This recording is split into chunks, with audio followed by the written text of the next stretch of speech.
Hello and welcome to the Ice Guys. This is the show that takes you into the world of the National Hockey League. Every game, every day, from a betting perspective.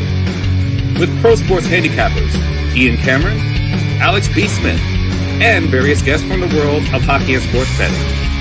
And now, here's your host, Ian Cameron.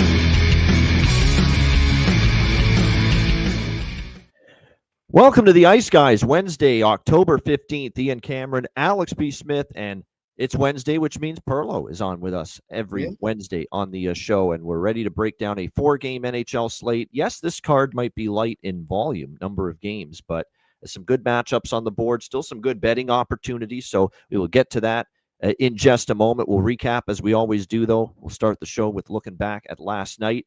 Well, we grinded out a profit. It was not easy, and we had some ups, we had some downs. When you have a night where you have a lot of winning bets and you don't use any of them as the best bet for the show, it can be a little frustrating. Unfortunately, Lightning Capitals fell short, but we did have Edmonton to get the job done against the Rangers, and now for the first time in history, the New York Rangers, owners of a dubious all-time record of being shut out in their first three home games of the season, the first time that's ever happened in NHL history.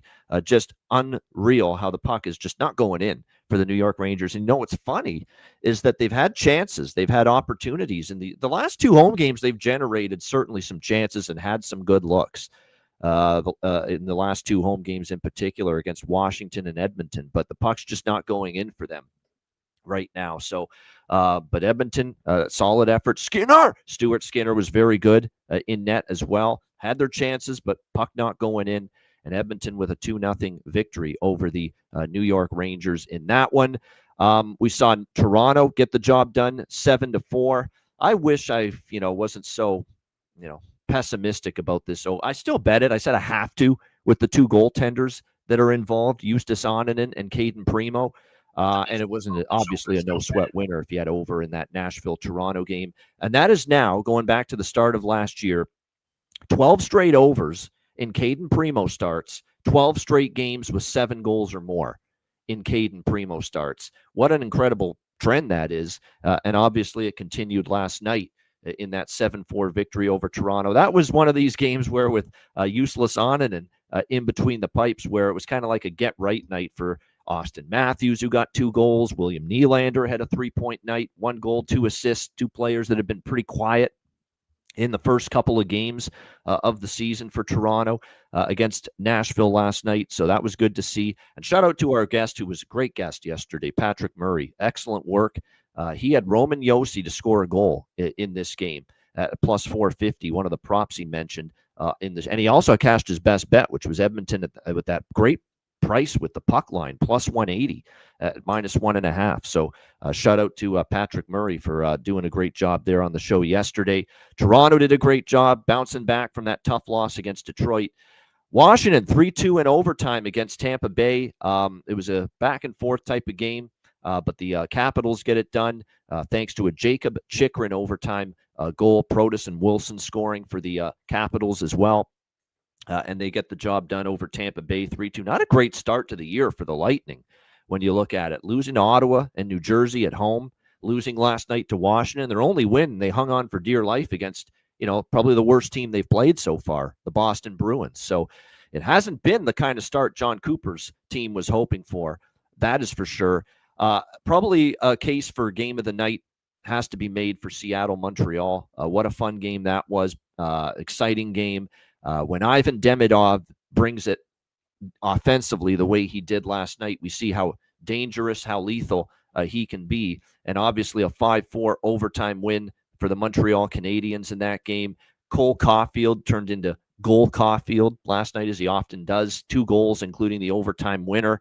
Great hockey game last night. And Seattle's defense and Joey Daccord not quite as locked down when they go on the road, and face a pretty potent Montreal team, as obviously we saw in the first couple of games where Seattle won at home against Vegas and Anaheim. So a little bit different. And that's what I said about Seattle. Be careful about getting too excited about the 2-0 start with Seattle. This road trip's going to test them, and it's not going to get any easier. They're going to play Ottawa. They're going to play Toronto on the weekend. So this is going to be a good test for this Seattle Kraken team this current road trip that they're on. Vegas back from the dead, down 2-1 going into the third. They rally for 3 third-period goals to beat Calgary 4-2. We were the beneficiary, had Vegas team total over 3.5, so it was nice to cash that with that third period comeback by the Vegas Golden Knights. It was obviously Jack Eichel terrific last night. Some bad news, though, for Vegas that Aiden Hill left that game due to injury, and Akira Schmid had to come in. And finish that game for the Golden Knights, but played solid in the third period. But we'll have to see about the status of Hill. It's also his injury status that's led to rumblings that maybe as soon as today or very soon in the future, Carter Hart is going to be announced as signing with the Vegas Golden Knights. So we're going to wait. I think it's going to happen. It's probably just a question of when that gets announced. But Vegas with the 4-2 win against Calgary. It's going to be a tough season, I think, for the Flames. We saw it last night. You know, when Wolf is ordinary, and I think it's safe to say Dustin Wolf's been ordinary so far this season for Calgary to this point. Calgary's going to have a hard time winning games. It's that simple. They're going to need, more than superlative goaltending from Dustin Wolf this year, because the blue line's got concerns. I don't know about their offensive depth necessarily is good enough. So, like I said, for Calgary, a bit of a tough start to the year. Dallas, a 5-2 win against Minnesota. How about the fact that Minnesota, Jonathan Davis made mention of this to us. Every goal that they've scored since their first game of the season against St. Louis has been a power play goal. So no 5-on-5 even strength goals. They've been living off the power play, Minnesota, but what a hell of a power play it is. And it's a power play that got them back into the game in the third period when Dallas started taking penalties. But the Stars survive. They hang on. They get the pair of empty net goals for the 5-2 win against Minnesota, cashed the over at 5.5 for me in that game. Performance of the night. Don't laugh at me when I say this, because you're going to say, come on, you're telling me that the performance of the night was someone beating the San Jose Sharks? And here's why I still think it's the performance of the night. You're 2-0. You're going to the West Coast. You're fat and happy. There's no urgency. Carolina's won their first 2 games. You're playing without your best defenseman, Jacob Slavin, who didn't suit up last night. You're playing with a first-time NHL goaltender in Brandon Bussi, making his NHL debut. And you went into San Jose and you dominated the San Jose Sharks.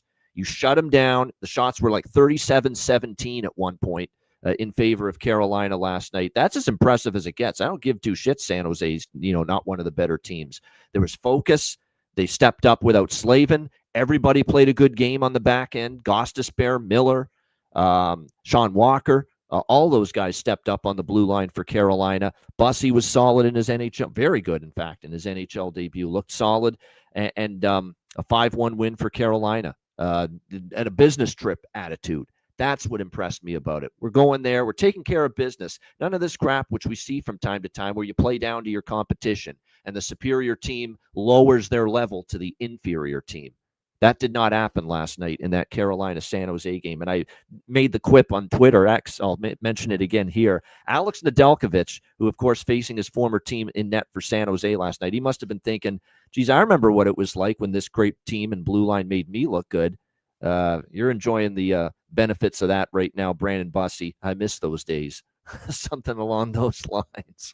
And here's Alex Nedeljkovic once again getting lit up with this young San Jose team in front of him. So, like I said, how things changed from his days when he was with Carolina, and he had that strong, impenetrable at times blue line, playing in front of him. So, nice win there for Carolina. No Slavin, no problem. 5-1 win. And then the end of the night, I said this to our group, that Anaheim's top 5 team as far as most fun team, most entertaining team for me to watch in the NHL right now. Anaheim. They have been fun to watch. The way they zing that puck around on the power play. Now they have a legit player in front of the net that can finish some of these great passing plays and chances. And Chris Kreider, who is a power play magnet, 2 power play goals for him last night, and a 4-3 win for the Anaheim Ducks over the Pittsburgh Penguins. So nice to close out the night with a Ducks team total over winner. And like I said, this Anaheim team, they're fun to watch. And after that tough loss to Seattle, where Joey Decord kind of goalied them, they've bounced back, and they've scored 11 goals now in their last 2 games. So Anaheim, a fun team to watch. Still got issues defensively, and they're still going to work to become a better team in their own zone away from the puck. But Anaheim, a fun team and an improved team. Good to see it.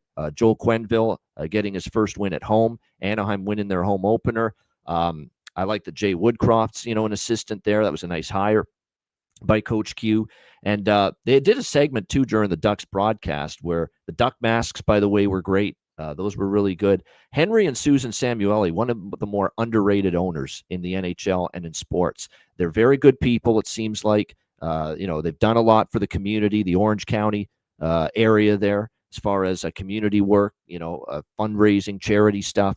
They do the right thing usually as far as we hire hockey people and we get the hell out of the way. We don't try to meddle. They never get involved commenting to the media about the team, good or bad. That's how it should be done. So shout out to the Samuelis here, longtime owners of the Anaheim Ducks. Alex, your thoughts on a busy Tuesday? So if you follow Patreon, of course, I did end up adding Anaheim regulation to the card. That was kind of a late ad. And, looking back, and I completely missed it at first, the record of Anaheim in home openers, now 23-9-1 as a franchise, and on a 12-0-1 run the last 13 years, dating back to 2014.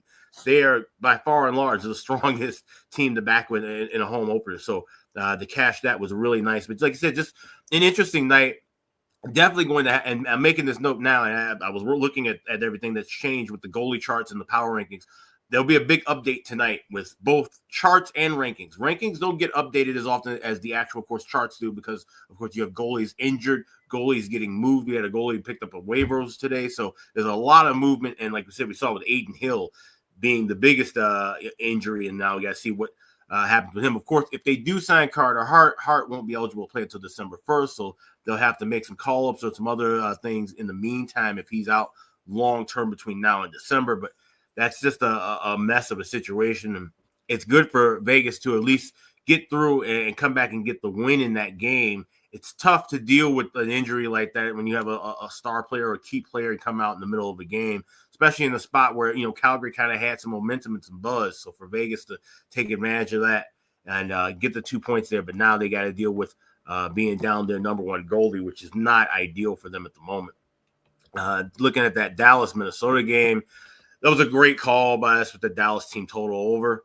They were just buzzing and rolling, and we just knew with this defensive breakdown, which is odd for Minnesota, right? That there's one thing that we usually say with Minnesota, okay, well, at least they're going to be responsible defensively.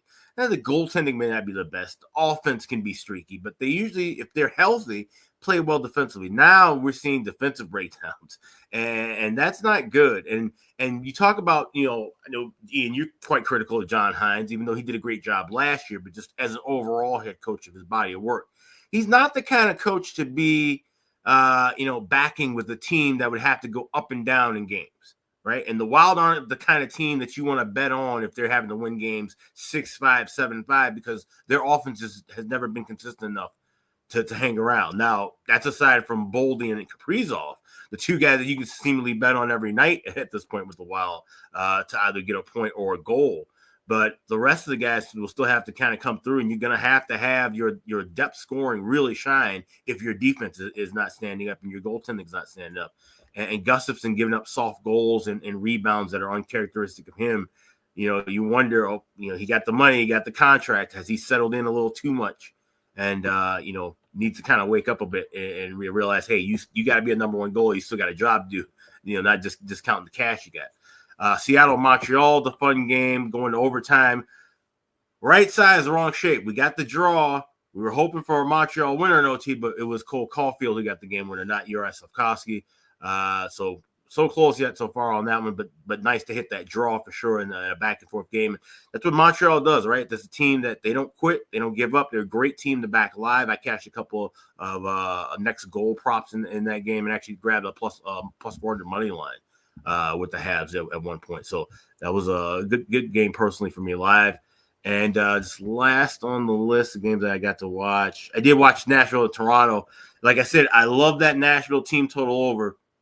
Knew that wasn't a spot to back as far as money line goes because they say you just can't back on it.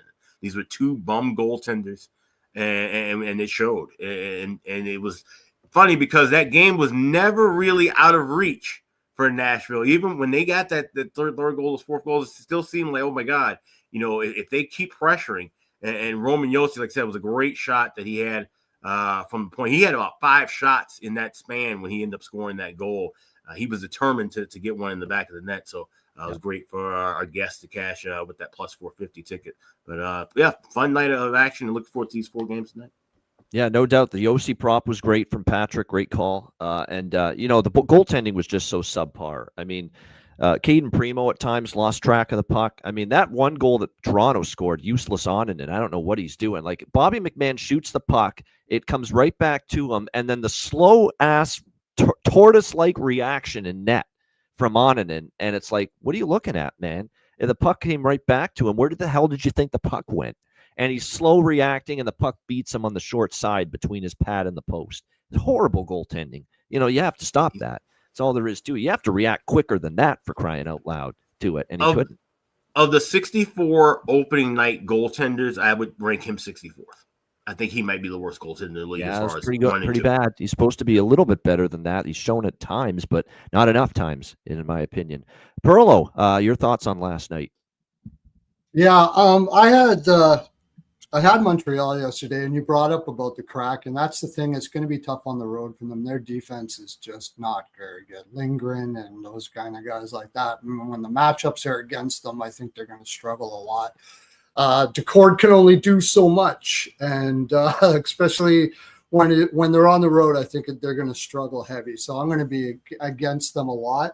I did do a lot of Suzuki and Caulfield parlay yesterday. Caulfield goal and Suzuki assists, and I'm doing a lot of that now. A lot of those, trying to find spots where you got a goal scorer and a playmaker. I also, unfortunately, had Slavkovsky parlayed in there too, but he didn't really do anything yesterday. But I've been doing a lot of those things. The Oilers, shout out to the guest yesterday for -1.5 for the Oilers there. I took him in regulation. I still am not 100% with the Oilers. I still think there's a lot of watch out for them against the Islanders next time. There's not much chemistry going on in those bottom lines. They're trying to figure it out, but right now they're just very top heavy. However, the Rangers actually didn't really look all that bad yesterday. It was not terrible, but I think that Sullivan's got a lot of work to do there. He's going to start calling out players here pretty soon for sure. They got to get it's like they have no chemistry at all, and I think the whole situation, clicking. They're missing the net with their shots. It's like there's a lot of things not. They look a little slow too. That's another thing. Yeah, maybe it's like 3 coaches in the past 5 years might have something to do with it. There's a whole lot. The management there has been terrible. I had the Lightning last night. The Capitals pulled it off, but that's the only play I had on that game. The good thing about it is Vasilevsky looked good. That was a good thing I took out of that game. Yeah, he was better. Yeah, Vasilevsky looked a lot better. The Golden Knights game, actually, I was green yesterday, and a big reason why I was green yesterday was because I took the Golden Knights when they were down 1 to beat Calgary in regulation. There's another team that I think is Calgary. I think is going to be a bottom 5 team in the league. By the way, that division is going to be a fight. They could all be like almost all the teams besides LA, Vegas, and Edmonton could be lottery teams next year. That is unreal. So I put a little bit on Vegas to win the Presidents. I think they'll get it figured out over time. It's just taking a little time for that chemistry to get in. So I put a little bit on that. The Stars game, I had the Stars too. It's just a terrible spot for the Wild. You can say whatever you want, but they got in at like 2 a.m. It's just a tough spot. Yeah, the shootout win against LA the night before. Yeah, tricky. Yeah, it was just a tough. Yeah, I took the Stars in regulation for that one. The Hurricanes, another one. There's another team I like for the President's Trophy, and I'm going to shout out Rico for this. Easy division. I think there's a real good chance they win the President's Trophy. Yep. Yeah, there's a really good chance. So I like them for the President's Trophy, especially when you see them go into play teams like San Jose. Like these guys mean business this year. A lot of teams would go into San Jose and they golf the day before and they go, just try to win 3-1. Not them. They, like you said, they played balls out against San Jose yesterday. And the Ducks, I had the Ducks as well for the same reason that Alex said. It's just, and Pittsburgh's not going to win too much this year. It's fun little thing where they got a nice new coach and they got a little bump and all that kind of shutting stuff. out the Rangers doesn't mean so much now because everyone's shutting out the Rangers. Shutting out the You're Rangers. impressed with Pittsburgh that first game. Whoa, Pittsburgh rolling in MSG, shutting out the Rangers. Well, now we look back on it a week later and it's not so impressive, is it? Everyone's doing it. Yeah, you got a new coach who's known for his defensive systems, but you have Witherspoon on your top LD. I don't care. You can defensive system everything all to hell. But you have Witherspoon, old man Letang. What is it, Shea? Who the heck is that? Like that team is going nowhere. Being said, Ryan Shea's played hard and he's played okay at times. They're getting mileage out of him, but like I said, that's still they're asking a lot out of him. They can only do so much. They can only do so much. That's right. And so my Crosby to be traded thing I said 2 years ago, I got a whole bunch of cash on that he's not going to end in Pittsburgh. I got cash bets with friends of mine, so I should be able to cash in on that, I figured. No doubt. All right, let's get to Wednesday. We got 4 games on tap, and we will begin with the Ottawa Senators and the winless Buffalo Sabres. Winless and 2 goals scored in 3 games for this Sabres team. We got pretty much even money here, minus 110 both sides. 6 the total in this game. Note that the total's gone up. It was 5.5. It's gone up to 6. I think part of that is the news of Levi Merilainen getting his first start of the season here for the Ottawa Senators, and maybe people seeing that as a significant drop-off from Linus Ullmark. I'm sure Alex will comment on that, what he sees about the difference between the two. But I will say this. Here's the thing with Merilainen. I know he didn't have a great preseason. I know, because I saw the game, saw a lot of the highlights. I'm aware of the fact he didn't look great in the preseason, but you go back to last year in the regular season, he was more than solid. He was very solid, in fact, very good for this team. 8-3-1, 1.99 goals against average, 925 save percentage in his 12 appearances for the Ottawa Senators last year. So he played a really solid game here, played very solid down the stretch last year for the Ottawa Senators. Buffalo, you see, here's the funny thing before you look at this and say, wow, Ottawa's got to probably win this game, right? Well, Buffalo actually swept Ottawa in the season series last year, if you can believe it. 4-0 for the Buffalo Sabres against the Ottawa Senators. But this is a new season, and there's just so much wrong with Buffalo right now. They look disjointed offensively. You know, the fact that they miss Josh Norris badly, of course, that's part of the problem, but you can't just rely on one guy. Josh Norris is going to be a huge part of this team offensively when healthy, but you just need more from everybody. You know, I think Ryan McLeod's at a quiet start. You know, Juraj Kulich was bumped down the lineup by Lindy Ruff when they started using him to fill the space and the absence of Josh Norris on the top center spot. So, you know, they're just searching for answers. Zach Benson, you know, slow start. You know, they probably need a little bit more from some of their depth guys, you know, Zucker and Doan and Danforth, Jack Quinn, you know, who's got a great shot. He's kind of got to get going here for Buffalo. We know defensively, you know, that's always been the concern, but and their defense hasn't been terrible. And Alex Lyon is one of these guys that's had a renaissance late in the year. He's played better than he did early in his career, and he's certainly improved over time. But this is still not a New Jersey Devils 1990s defense as far as quality is concerned. And if you're now going to go into one of these ruts where you're not scoring, then you have zero chance of winning any hockey games if you're the Buffalo Sabres. So you need the offense to get going here. Will it tonight against this Ottawa team with Merilainen and net? We'll see. Preseason, Merilainen was shaky, but I caution you, down the stretch last year, he was very good for the Ottawa Senators. Meanwhile, like I said, for Ottawa, a couple injuries, Brady Tkachuk being the big one, and it sounds like they'll know in the next 24 hours, according to GM Steve Staios, if he'll need surgery, which means his absence could be longer. Now, huge loss, obviously. It's on the ice. It's off the ice. It's leadership. It's in the dressing room. We know that. They're going to miss Brady Tkachuk dearly. That being said, it's that angle that I mentioned in this sport and the NBA as well, that quite often we see a team step up first game without a top player, first game without, a captain, in this case with Brady Tkachuk. So I wouldn't put it past Ottawa to really have a hard effort, strong effort, maybe not take Buffalo lightly. And I think maybe I would like to think that they're aware. Travis Green makes them aware of the fact they didn't win a game against Buffalo last year, that let's not let that happen again this year against this Buffalo team. So, obviously there's some things working in Buffalo's favor, right? Buffalo is at home. They have faced, a couple of tough teams, Colorado in particular.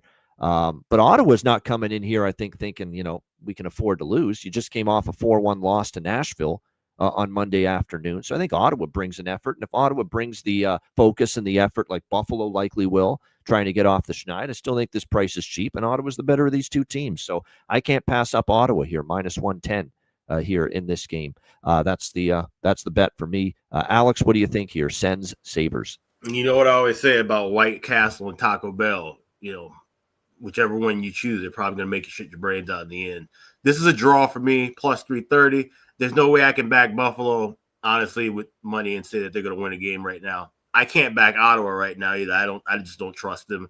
This seems like a spot where they should win 5-2, and they will make this like pulling teeth, and it will be 2-2 in overtime. Probably even a shootout. Now, I did take a shot with an overtime goal scorer, although I got a feeling this could be, like I said, a shootout game. But I'm going to go with 100-1 with Jason Zucker to end it. But I do like the draw here, plus 330, more than the overtime goal prop. All right, there you go. And Alex has already hit one of those overtime goal and combo bets at big prices, overtime game-winning goal bets. So make sure you keep an eye on that. We do have some lineup shuffling here, by the way. Drake Batherson, it's not all bad news. Drake Batherson is back here tonight for the Ottawa Senators. So that's big. Obviously, they can put him right back in the top 6 with Dylan Cousins and David Perron. Dylan Cousins' goal prop is probably worth a look going back to Buffalo, his old team. So, Dylan Cousins might be worth a look for going to the back of the net. Michael Amadio is now with Stützle and Zetterlund on the top line. So, Michael Amadio, might have a little player prop value for the Ottawa Senators here tonight in this game. Shane, I do that too, Robert. Don't feel bad. I think I've called him Shane Doan once before, but I know you're talking about Josh Doan, obviously, for the Buffalo Sabres. Yeah, I don't think that's a bad option here for Buffalo as far as props go. I think if Benson can get going, there could be some value on a guy like that. He's playing with Tage Thompson and Alex Tuch tonight. So, Zach Benson props. I don't mind looking in that direction, him being on the top line tonight. There's some value there as well. Perlo, what do you think? Ottawa, Buffalo.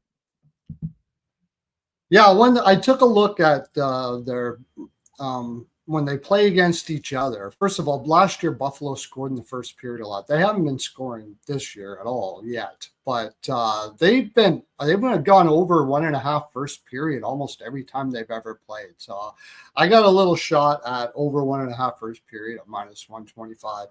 With that, you mentioned Cousins. I do have the ATG on that. I also have the draw. You already mentioned the draw, so I went with the draw on that for the same reason. I can't trust either one of these teams right now.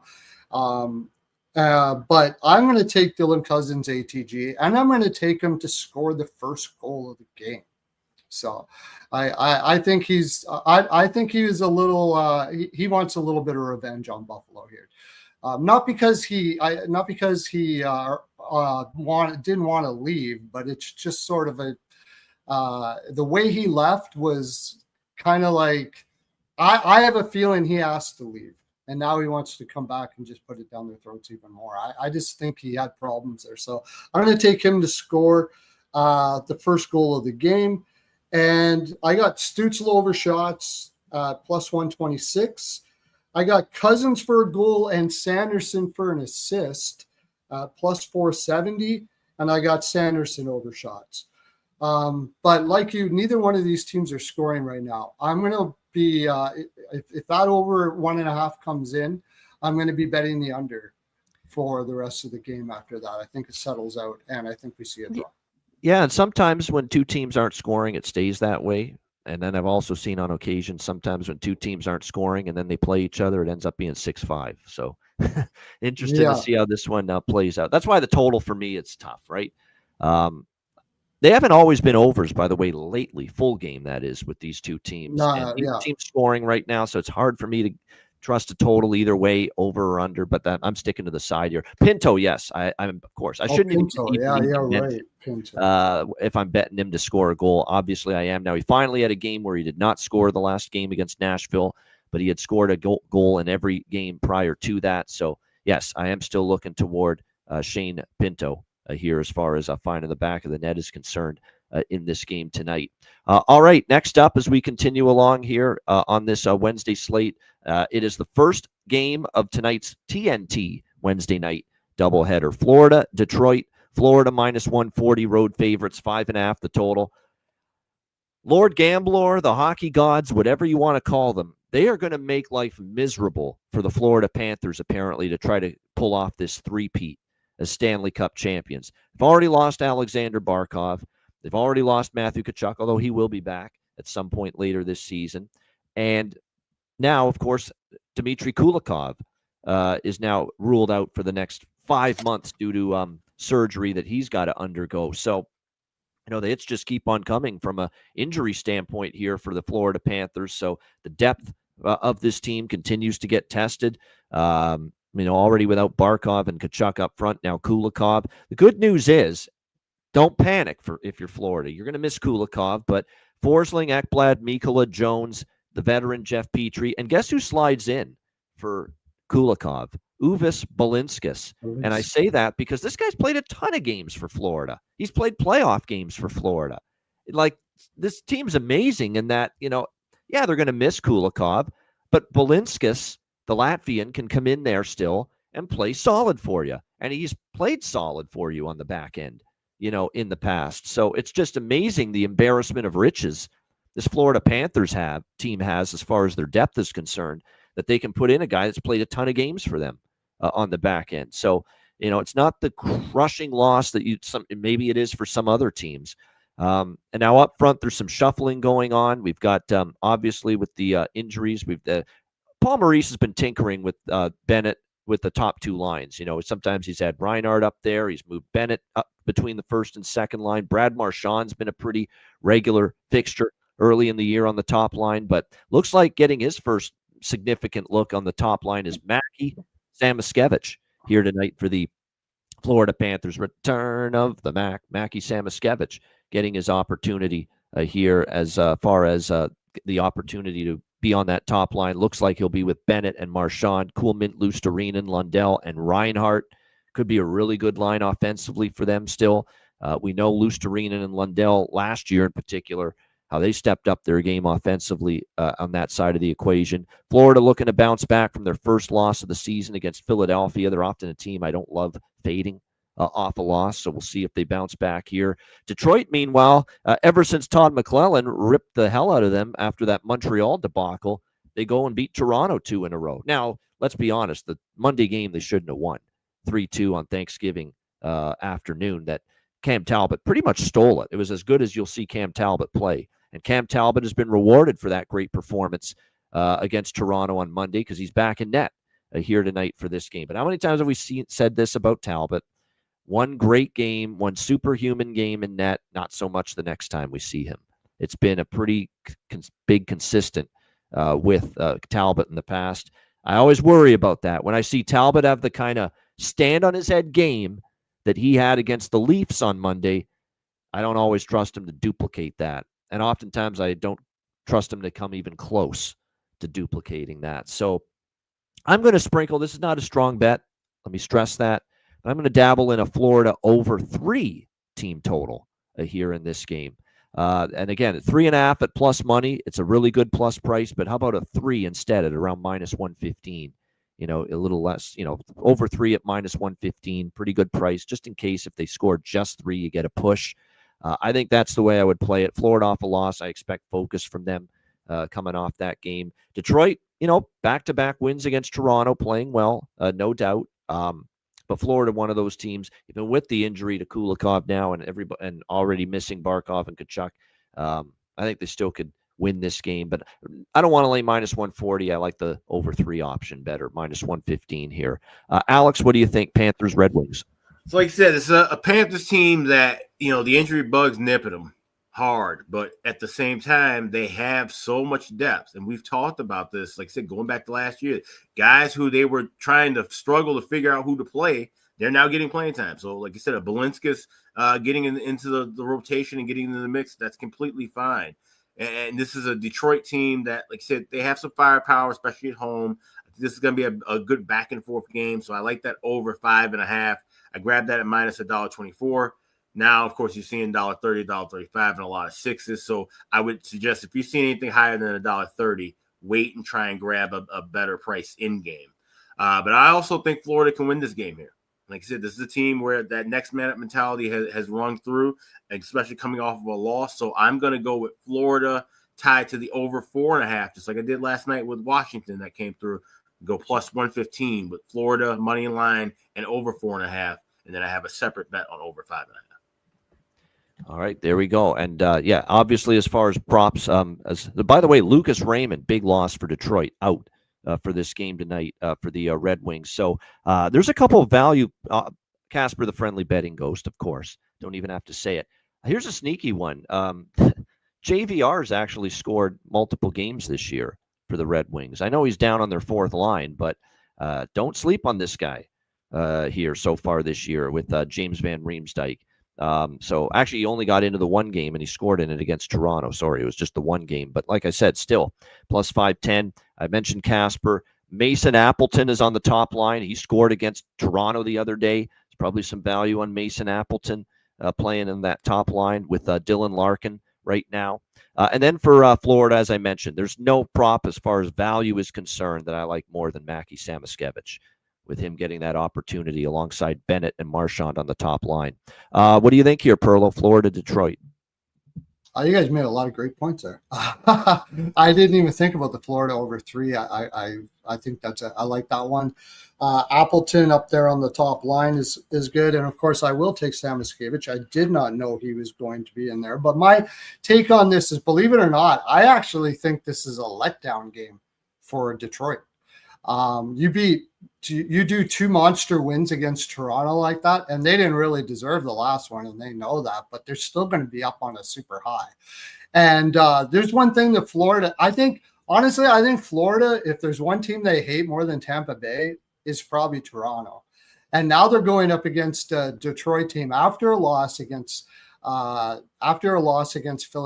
that just beat Toronto twice. Just a little bit inside, I think they want to win this one just to say, yeah, you guys aren't good. You think you're good, but you're not good. I like Florida here quite a bit. I'm not worried about the injuries. They're a system team. They play an amazing system. And Detroit's biggest problem is they have not figured out a system. They're as next man up, as plug and play as it gets right now in the NHL. Yeah. Florida. Yep. Yeah, like it doesn't matter who's in there. They've been playing together for a long time. Maurice has a beautiful system that they play, and they all play it extremely well. And I think they want to beat Detroit here. So every game in the last 10 years, 10 games that they played Detroit and won against Detroit, Detroit has not scored more than 2 goals. So I am taking Detroit team total under 2.5. I am going to take that. Well, hopefully we all get it here because Florida beats them like 4-2 or whatever.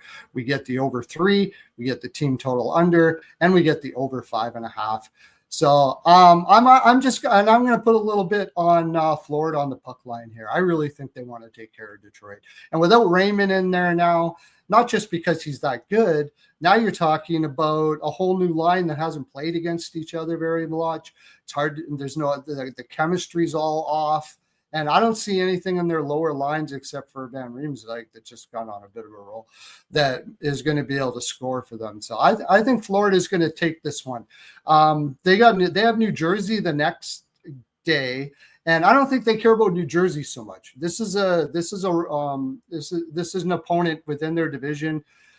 They tend to like to trample on opponents in their division when they can, and if they lose against New Jersey, then that's fine. So I'm going to take them puck line. Maybe a little bit of regulation. I really like him here a lot. I'm not going to put huge bets on this.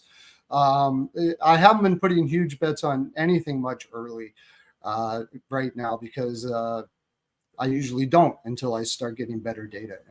As far as the other thing, Lundell. I like Lundell today.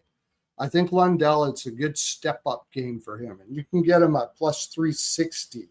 I also have Reinhart over 2.5 shots at minus 135. That's gold. I mean, Reinhart to get 2.5 shots. I was going to say, does it take much for him to have 3 shots on goal? Yeah. Most nights, not much. Exactly. So, yeah, that's a good one. I really like that. Actually, I've got the prop tool in front of me now. I can actually look it up and see where he's at as far as shots on goal is concerned. Let me see here. Florida and Detroit. Yeah, Reinhardt's gone over 2.5, 5 straight, dating back to last year. Yeah. And every game this year, he's gone over 2.5 shots. Same thing with DeBrincat. DeBrincat's gone over 2.5 shots for Detroit. Gone over. I don't like taking shot props against Florida. They're too good of a shot suppression team. Though, right. So. Correct. Yeah, but but by the way, that's I'll talk about that later. Okay. Yeah. That's a good one, though, as far as Reinhardt over 2.5 when he's gone over. AM in the chat. That's actually, I just noticed this comment because of the fact that apparently this is a system play for him. And, we like our system plays here. But apparently he says a 3-game or more win streak snap for a team. And then I assume that's them playing on the road in their next game after the 3 or more game win streak gets snapped. That means they're a fade. They're a bet against, according to AM here. So Red Wings system bet. All right. You know what? I'm going to write that down and I'm going to track it. I'm going to track it, see what if that comes up again in the future, I'm going to have to remember that. If there's something to that it ends up being a winning angle. So that's 3-game or longer win streak getting snapped. And then in the next game, you're playing on the road. Very interesting. We have to keep an eye on that. I always look for these, that's systems that, and I guess you're right. When you have a long win streak, because 3 or more games is a little bit of a longer win streak, you sometimes are a little bit disappointed, and maybe because you're on the road, it's not as easy to get back up again and play the next game after, you see a longer win streak snap. So maybe there's something to that, but I'm definitely going to track that moving forward, see if there's anything to it. No doubt. All right, Calgary and Utah. We've got Utah minus 220, home favorites. The total here sitting at 6 across the board. This is just fucking brutal, in my opinion, for Calgary right here, because you've got them coming off the tough loss last night against Vegas, 2-1 lead going into the third, 3 unanswered goals allowed. You lose 4-2. Now you got to go on the road back-to-back. They've already played a back-to-back already this year. Edmonton and Vancouver back-to-back last week.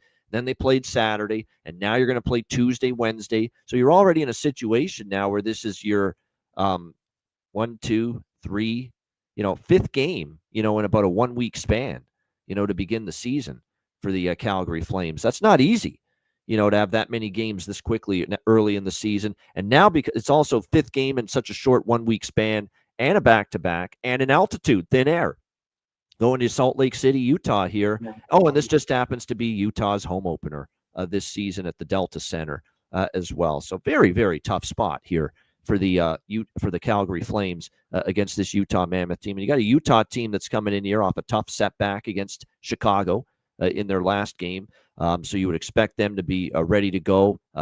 So far this year, they beat Nashville in overtime 3-2. They had a tough loss to Colorado 2-1. A tough loss to Chicago 3-1 because they only gave up 13 shots to Chicago and yet lost that game 3-1. Chicago was opportunistic, and give Spencer Knight credit. He was very solid, and I know because Utah had their chances, but Spencer Knight was really good. Now they're back home, though, home opener. They should probably be pretty energized to get back in front of the home fans after that 1-2 start. This could be a very, very tough spot here for Calgary here tonight. So I'm going to go with a sprinkle of 3 different bets here tonight. I'm going to go with Utah first period puck line, -0.5 at a plus price. Utah full game puck line, -1.5, which I don't do many full game puck lines. You guys know that. But I really like this one. I think they could get it by margin. And of course, Calgary getting into Utah, Nick, 100% right. 3 a.m., 4 a.m. likely is what we're looking at. And Utah team total over 3.5. I like that as well. So Utah first period puck line, full game puck line, team total over 3.5. And Devin Cooley is obviously starting tonight for Calgary on a back-to-back with Wolf getting the start last night. Devin Cooley's had some good numbers in the American League level, but we've only got 6 games of NHL work from him, and it was in San Jose a couple of seasons ago. And I know San Jose pretty bad at that time as well, but still not the numbers you want or want to trust a goalie with from his time in San Jose for Devin Cooley. .870 save percentage, 4.98 goals against average for Devin Cooley in San Jose last year. And how many starts did he get? 6 with San Jose that year. So on almost a 5 goals against average for Devin Cooley in those games. So tough spot. Utah not only off a loss and losing 2 or 3 on that road trip, but their home opener too. So yeah, I think Utah by margin here tonight. Alex, what do you think? Calgary, Utah. If you go all the way back to the Calgary season preview show I said Dustin Wolf might end up getting about 90% of the wins for Calgary because I didn't trust anybody who was behind him. So we're looking to fade Devin Cooley or Prosvetov or whatever bums that Calgary tries to draw in on a night after Wolf is played, and this defense is abysmal. So give me Utah team total over 3.5. I got minus $1.15 last night. I like it all the way up to $1.30, and I laddered Dylan Guenther goals. So I have 1 goal plus 170. That's now down to 150, 155. I have him to score 2 goals at 10-1. I have him to get a hat trick at 60-1. I like it. Dylan Guenther goal is on the card. Maybe I should maybe consider doing that too. This feels like a game where he could pop for multi-goals in this spot. It's very possible. Obviously, I've already bet him to score 1 goal, but yeah, I might go with the multi-goal and the hat-trick sprinkle too. This could be a night where it's a feel-good, get your offense going kind of night here for Logan Cooley, for Dylan Guenther, for Clayton Keller. For a lot of these guys up front that, some of them have struggled here, kind of sputtered early in the season for Utah. It's not like they're lighting it up offensively. They're not, so far this year, but this is the ultimate opportunity to get things rolling for a first home game too for JJ Peterka now as a member of the Utah Mammoth as well. And obviously they've still got some injuries like Kerfoot, the veteran, out, Sean Dursey on the blue line out, but yeah, this is just a really difficult scheduling spot early in the year for this Calgary team that unfortunately, didn't think they were going to have a great season and kind of starting to look like it's playing so far up to what I was expecting from them. Perlo, what do you think here? Flames, Mammoth. Yeah, I've got everything you guys basically said. So I'm going to do some stuff. I'll do whatever I don't have that you already have. I'm going to go team total over 4.5 too. I think they're just going to ruin Calgary here. They should. Only problem I have with it is they haven't been scoring a lot lately, but this is the time now. They get the chance.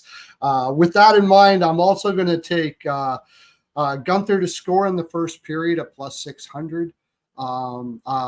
And I'm going to take the first goal for Peterka, Guenther, and Cooley, all at 1,200, 1,300, just for a little bit on each. If one of them hits, then I'm doing really well.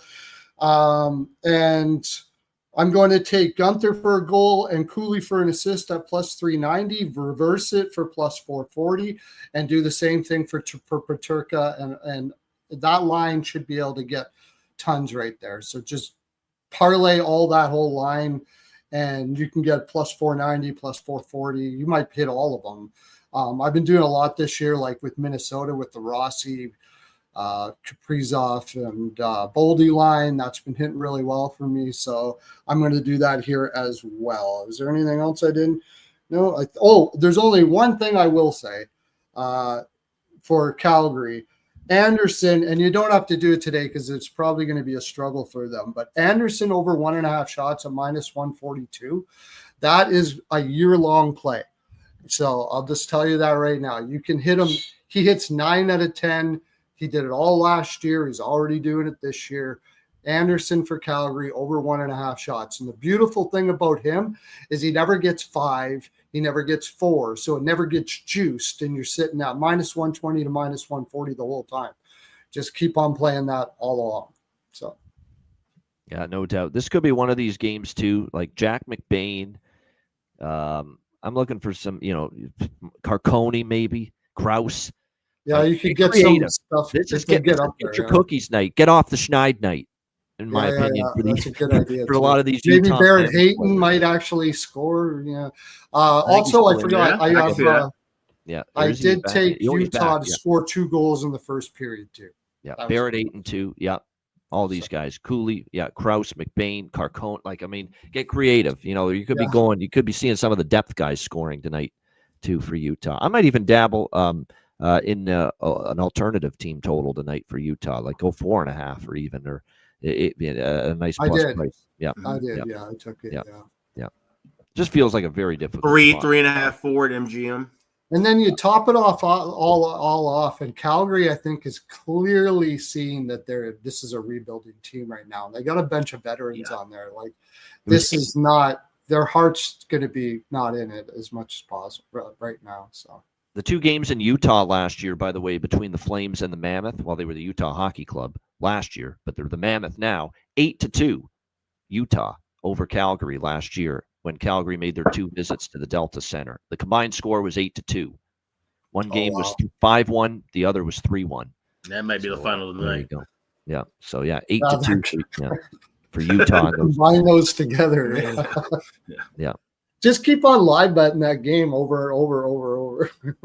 Yeah, and if it starts slow, maybe it takes a while for Utah to get going. Maybe Calgary plays real tight early just because, they're trying to protect Devin Cooley in his first start, and probably because they're trying to preserve their energy and their legs as well, being on a back-to-back. But if you get, value, I'm certainly going to be getting involved on a Utah team total over 2.5 in game if they start sluggishly offensively. Sure, definitely. And then floodgates open later and the legs start to, give out. That makes sense too, because they have been struggling to score already this year. So maybe they could start off a little slow. That'd be great. That'd be good. No doubt. All right, our final game for this Wednesday. It's the second game of the TNT doubleheader. Chicago, St. Louis. Blues -250, home favorites, 5.5 the total in this game. I'm on St. Louis. No, I'm kidding. I love the Blues. I thought I'd throw that out there just to kid everybody. I certainly wouldn't bet against them, but obviously -250. And in this spot, too, they're coming off 2 road wins, right? They had a loss against Minnesota in their home opener. They went on the road. They got right, beating Calgary and Vancouver back-to-back over the weekend. Now they're back home laying a big number. Now, keep in mind, that loss to Minnesota, first game of the year, 5-0 shutout loss it was for the Blues to the Wild. That snapped a double-digit home win streak for the St. Louis Blues dating back to last year. So they had been almost unbeatable here at home prior to that loss to the Minnesota Wild. So certainly they're probably going to want to make amends and some redemption for getting shut out in their one previous home game this year that snapped that streak. So they may not take Chicago lightly as a result here in this game. By the way, Chicago will be missing their captain, Nick Foligno, tending to a personal matter involving his young daughter, it looks like. And she's definitely thoughts, prayers, well wishes to the Foligno family. No question about that. So he will be missing for this game tonight for Chicago.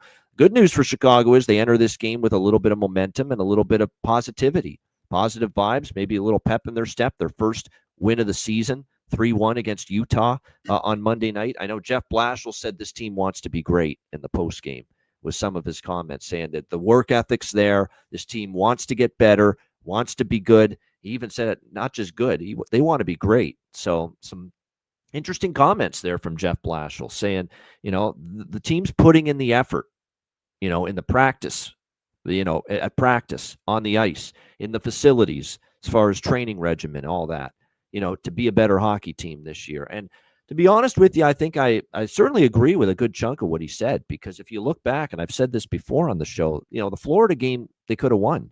Boston game, they played well enough to win. They lost in OT. Montreal game, they played well enough to win. And then, of course, Montreal scores in the last minute to get the 3-2 win there. So to be honest with you, like I said, I think Chicago had played better than that 0-3 record indicated. So it's not going to be a pushover for St. Louis. I'm almost tempted to take Chicago to score in the first period here, just because you got St. Louis coming off the road trip, the 2 wins out west. And then you've got Chicago feeling good about themselves finally and coming into a game off a win for the first time this year. So maybe they relay that momentum into the opening period, get on the board maybe. And it is Joel Hofer who's going to get the start tonight for St. Louis, not Jordan Binnington. But I like Hofer. It's not a big deal to me going from one to the other. He's very capable. But I could still see Chicago maybe getting that opening 20 minutes goal. And their team total, or to score in the first period, it's -120. It's a pretty good price. So I might dabble in that. But the primary bet for me here is over 5.5, -128. It's been an over series history. And I know Chicago's kind of been trending under, playing low and slow, as Alex says, and, taking care of the defensive end. And they've certainly been a good first period under team so far this season. And I think that could change a little bit here. think for St. Louis, there's a little bit greater urgency because they were so awful at home the first game. And plus, we do have Arvid Soderblom in net here tonight for the Chicago Blackhawks, not Spencer Knight. And with all due respect to Soderblom, who's capable every now and then of an uprising and a great performance, he's no Spencer Knight, not in my opinion. So, like I said, with him in net, I think the Blues will be able to find the back of the net. And it wouldn't shock me to see Chicago find the back of the net. We do have an over-series history, primarily with St. Louis and Chicago. St. Louis is 8-2 in the last 10 meetings, but we have seen 4 of the last 5 games go over the total between these two teams. 7-5, 5-2, 6-2, 6-5, and then the one game that stayed under was 4-1 last March. But 4 of the last 5 have gone over between the Blues and the Blackhawks. So, yeah, over 5.5 for me, the primary bet. You can get that minus 125, minus 130. Some books have 6, so shop around, see if you can find that 5.5. Alex, what do you think here, Chicago, St. Louis? This is a great live betting game, TNT game, and this is one where I do like the over. Maybe even over by the fact that, like I said, with waiting live, we see where the pace feels out early and either grab a better price with just full game over or go with the over by fact in game.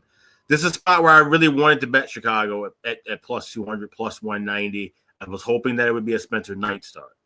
Like I said, kind of continue that momentum off of the win, but now going with Soderblom, like I said, the Blues have been able to pick on him well. This could be a high-scoring game, so I can't take the Hawks live, at least pregame. Maybe look for them live. Like I said, the effort's been there, the energy's been there. Like I've been seeing them and hearing the quotes from practice about how hard they work, and they've been skating them to death in practice. You got to see the results come out of that, and you got to see the victories, because you don't want it to get to a point where you're working so damn hard in practice and you're still losing games, and now these guys get discouraged, and now they're not working as hard in practice, or they're taking minutes off in game because they're so damn tired from working so hard in practice. So that's the thing you kind of worry about when you hear quotes about, they're practice warriors, practice champions. Okay, cool. Well, now start winning some shit in games. So I want to see things live and see how they progress, but definitely will be more than likely on that full game over. Just want to get a better adjusted pricing game. All right, looking for some live bets here for Alex when it comes to the Blackhawks and Blues. Yeah, as far as props go, for me, just a couple that I'll mention here as I look at the lineups. Yeah, I'm going to Holloway. Yep, we'll sprinkle on Holloway. I like Neighbors, though. Neighbors has been finding the back of the net the last couple games, up on that top line with Thomas and Buchnevich. You know what's been a really good line is that he's put Snuggerud down with Suter and Joseph, Jim Montgomery, and they've been clicking. There's chemistry there.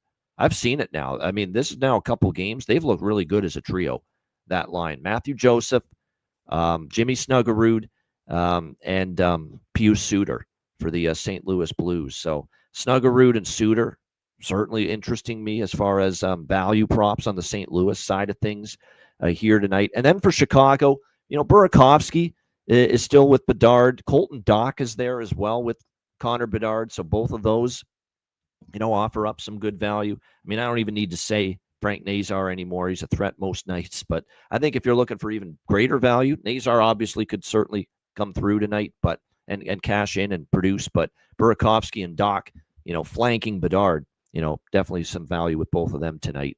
Perlo, what do you think here? Blackhawks Blues. Well, what I thought and what I'm going to do now are that you guys have been talking, because I didn't know Soderblom was going to be in when I was looking at Chicago as well. But I do like the over. The thing is okay, their captain is, why Foligno is taking a couple days off. Yes. His daughter is really ill, right? You Yes. telling me Chicago not going to be playing like a mother for this? This should be a Chicago come out barreling, and I could see St. Louis taken aback by it right away. I like the Chicago goal. I'm going to put a little bit on Chicago first goal too. I think that they're going to come out flying. I do like them to get on the board in the first period. I do like that. I do like that. Chicago Yeah. goal I'm just in the going to first. put a little bit on that. The Chicago first goal. I kind of like the over 1.5 for that reason, because if I like Chicago to score, they haven't been doing very well in the first period. then I imagine there'll be another goal in there too. I mean, we're talking about Soderblom here. St. Louis will probably wake up. You could see both teams to score. Why not throw a little bit on that as well? Both teams to score. I like the over 5.5, and good thing that you mentioned Neighbors. If you're going to take Neighbors, again, here's one of those things that I've been doing lately, and it's been working really well. Take Neighbors. If you take Neighbors to score a goal, just take it by itself, but also take Thomas for an assist parlay with him. He's on the same line. He's a great playmaker. He'll probably be in on that goal, or he'll get an assist sometime in the game, and you get that at plus 420. You can also take Buchnevich for an assist at plus 550. I'm going to put a little bit on another. Holloway's got to get going here, right? It's time for him to score. He's got the good thing about him not scoring. Well, he does have one goal, but you're right. It's been It's plus 270 right now. Yeah. So I'm going to throw a little bit on that. And you brought up something really good. Again, I like Snuggerud because he's been doing so well. But I'm going to take him for a goal, and I'm going to take Pia Suter for a point with him as another parlay for this game as well. So, and then of course with Chicago, if they're going to score, if we think that it's going to be an over, Nazar points and Bedard points parlayed, all of those sort of things like that. Because those are the guys that are probably going to be scoring if they score. Rinzel and an Nazar point or something like that. So I've been impressed with Sam Rinzel here early on. Yeah. Couple notes too with the Hawks too. Artem Lashunov moving to the second power play, quarterbacking that for tonight. There's no power play point available for him, but if you look for him just to get a point, that's something to take in consideration. And also in reference to with Foligno, his daughter had been ill for quite some time. That's been kind of a thing. They have a whole there's a GoFundMe and everything that's been going on for a while. So this is another surgery she's having. So it's not so much a galvanizing moment like I'm thinking in the sense that this is new. This has been something that's been going on for a while. Something that's been going on for a while. Franchise is fully aware of it too. That's why they made the statement today saying that he'll be taking some time for a while. So this has been a developing thing. Wishing the best. One more play, and you didn't bring it up, but we've kind of back and forth on this game quite a bit because of the Blues also have Dallas after this. Plus 390 for the draw. I take a stab at it. That high of a price, it's worth a sprinkle. Yeah. It's a big especially price, especially now that it's Hofer, because I was wondering about that too. Would it be Hofer or Bennington? Now you have battle of backups at that high of a price. That's something worth looking at. Yep. Yeah, draw plus 390 for anyone interested. That's certainly a better price than you get on many of them. Just a couple things. Suter, 8 points in 10 games versus Chicago. There we go. Suter. So there you go. He's had a good track record against this Blackhawks team, no doubt. So there's a couple that look. Yeah, Neighbors has 3 goals in 4 games versus Soderblom. Thomas has 4 and 6 versus Soderblom. Nathan Walker has 2 and 3 against Soderblom. Good stats there. And maybe Nathan my Walker mom might have a goal against Soderblom, though, so I don't know. Probably. A whole lot of people got goals against Soderblom. Okay, Grant. All right. Well, won't you be my neighbor? There we go, Jake. Don't say I don't do anything for you crazy bastards that watch and listen to this show, and everybody in the chat here. So there you go. See, they wanted Mr. Rogers' Neighborhood sing song from me, and there we go. I gave it to you. See, don't say I don't do anything for you. All right, great stuff. Shout out to everyone in the chat. Hit the like button. We appreciate it very much. Like I said, looking forward to this card, even though it's only 4 games, some good matchups, a couple TNT games. Excited about that. Excited about our sponsors that support the show as well. WizardSportsPicks.com. Make sure you check it out, of course, at that site, WizardSportsPicks.com. Great handicapping roster. Patreon.com/Ice Guys, just $10 per month. The response has been terrific. People signing up at Patreon for the brand new season. We are excited about that. And of course, we got our daily betting card, sides, totals, player props every day posted on the page. We're trying our best to get the daily card and all the plays posted on the page by 6 p.m. Eastern, a little earlier than in the past, to give you guys time to get your wagers in before the games start. So make sure, again, you check it out, the daily card, $10 per month. And, of course, all the bonus content, too, goalie charts, totals charts, bonus, obviously, videos, shows, Players Suite shows that are exclusive to the Patreon page. And of course, I also want to mention it later in the year, not right away because of how hectic it is at this time of year during football season, but we will, of course, be rolling out a ton of exclusive live betcasts for Patreon members only throughout the course of the season. So that will be part of your Patreon membership as well. Some betcasts will be free for all, but some will be only available to Patreon members. So again, if you want access to those, make sure you sign up, get on board. Patreon.com/Ice Guys. Oh, by the way, live chat rooms too, which is great. Great to see the conversation and the discussion in the Patreon live chat rooms as well with our Patreon members. So check all of that out every single day, including the daily betting card. Just $10 per month. Patreon.com/Ice Guys. Also, check out the Ice Guys store, iceguys.myspreadshop.com. We've got everything you need, T-shirts, we've got mugs, we've got caps. Perlo, congrats. I know you're a grandfather now. We've got baby merch and kid merch. We've got T-shirts and bibs and hats for the little ones. We've got everything, and it's all available right now at the Ice Guys store. That's over at iceguys.myspreadshop.com. All right, good stuff. We got Bargain Bin Special of the night. Best bets coming up in just a moment, right after we hear from our great Ice Guys sponsors.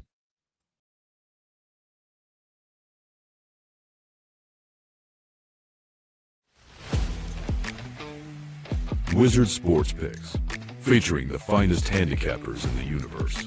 Sharp insights, trusted picks, and relentless results. We strive to help you become consistent winners. This is Wizard Sports Picks.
Kings and queens shop. All right, thanks to all our sponsors, and of course, RoyalCannabisShop.com. Check them out. Promo code Ice Guys, 20% off, and our brand new smoke sponsor of the show this season. All right, Bargain Bin Special of the night. We'll get one eventually from me at some point. We're close, but it'll happen. But still, nevertheless, it's early in the season. Still plenty of opportunities tonight, even on a 4-game card to choose from for Bargain Bin Special of the night. Alex, we'll start with you. What do you like for Bargain Bin Special? I got 2 Bargain Bin Specials, and they're both on the TNT games. So we'll start off with Detroit versus Florida. I like Gustav Forsling to get on the board for the Florida Panthers. You can get him anytime goal scorer at 11-1, the best price that I see available. So Gustav Forsling, anytime goal, plus 1,100. That's for Florida and Detroit. Game 2 would be Chicago and St. Louis. I'm looking at the Blackhawks, and I'm looking at Colton Dach. We hit with Kirby Dach last night from Montreal. I'm looking for the brother Colton Dach to get a goal. You can get plus 550 anytime goal scorer with him in Chicago and St. Louis. So that is Gustav Forsling, 11-1 in the early game on TNT. Colton Dach with the late game, plus 550. Those are my Bargain Bin Specials for Wednesday night. There you go. A couple of them there. Gus Forsling for Florida, 11-1. And Colton Dach, who's up on that top line with Mr. Bedard. Good value. Liking him as well for Bargain Bin Specials, 2 from Alex for this Wednesday. Perlo, Bargain Bin Special. I got 2 as well. And I'm going to go to the same game, the Florida game. I really like Lundell plus 360. I think that's just a great number for him. And I think he's going to have a great game there. And then I'll go to that little parlay I was talking about Gunther with the goal, Cooley with the assist at plus 390 in the Utah game.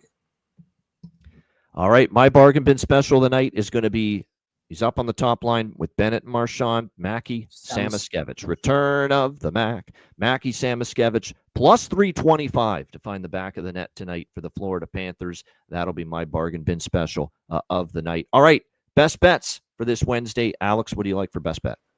The number's climbing, but it's still within a striking range of $1.25 to $1.30. So we're going to go with the Utah Mammoth team total over 3.5. Devin Cooley, he's not that guy, and I think Utah is going to expose him with goals galore. So Utah Mammoth team total over 3.5. That's my best bet tonight. Utah in their home opener, team total over 3.5, minus 120 to minus 130 range. Best bet for Alex B. Smith. Perlo, what do you like for best bet?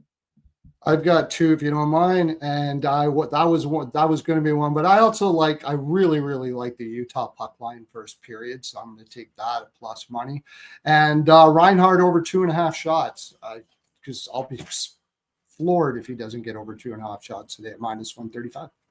And you got a 100% streak in play there with that Reinhart over 2.5 shots, where he's gone over that in every game. That's a premium play too. That's my only premium shot prop today. So there you go, liking that. So Reinhart over 2.5 shots for the Florida Panthers for the other best bet for Perlo. My best bet, I'm going to go to that over 5.5 with Chicago St. Louis. 4 of the last 5 meetings have gone over the total.